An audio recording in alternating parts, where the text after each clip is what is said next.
আজকে এই শ্যাডো আর্টটা তোমাদের শেখানোর চেষ্টা করব। খুব সহজে এটা দেখাচ্ছি, তোমরা যদি বাড়িতে চেষ্টা করো অবশ্যই করতে পারবে। এর জন্য আইভরি শিট বা একটু মোটা পেপার, একটা কম্পাস, পেন্সিল নিয়েছি, বা তোমরা যা খুশি ড্রয়িং করতে পারো। এখানে আমি একটা রেস বাইক এঁকেছি। এই আঁকাটা স্ক্রিনশট মেরে নিয়ে তোমরাও যেরকমভাবে আমি কাটছি করতে পারো।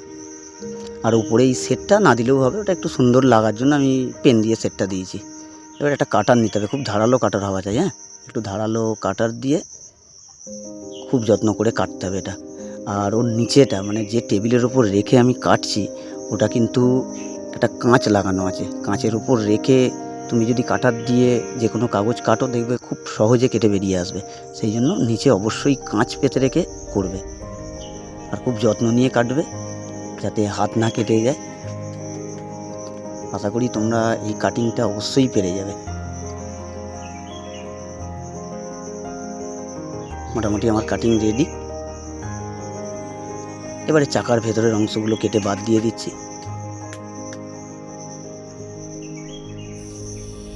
কাটিং পুরো রেডি হয়ে গেছে। এবারে শিক কাবাবের কিছু আমি কাঠি নিয়েছি, 3টে কাঠি নিয়েছি এখানে। তোমরা যে কোনো কাঠি নিতে পারো, কাঁকড়া কাঠিও নিতে পারো। আমি এখানে ডেনরাইট আটা ব্যবহার করেছি, কারণ এই আটাটা একটু তাড়াতাড়ি শুকিয়ে যায়। তোমরা যে কোনো আটা ব্যবহার করতে পারো। আর এই কাঠিগুলো ঠিকঠাক সেট করতে হবে, কাঠিগুলো সেট হলেই কাজ কমপ্লিট হয়ে যাবে।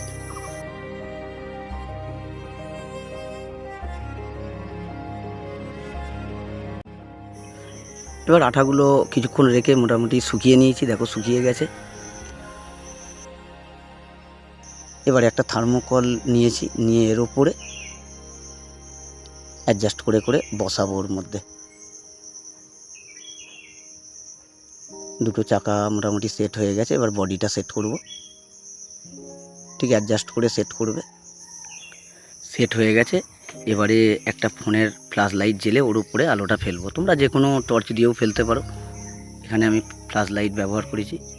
ঘরটা অন্ধকার করে এর উপরে আস্তে আস্তে ঘুরিয়ে ঘুরিয়ে অ্যাডজাস্ট করে ছাওয়াটাকে কন্ট্রোলে আনতে হবে। দেখো শ্যাডো আর্ট রেডি হয়ে গেছে।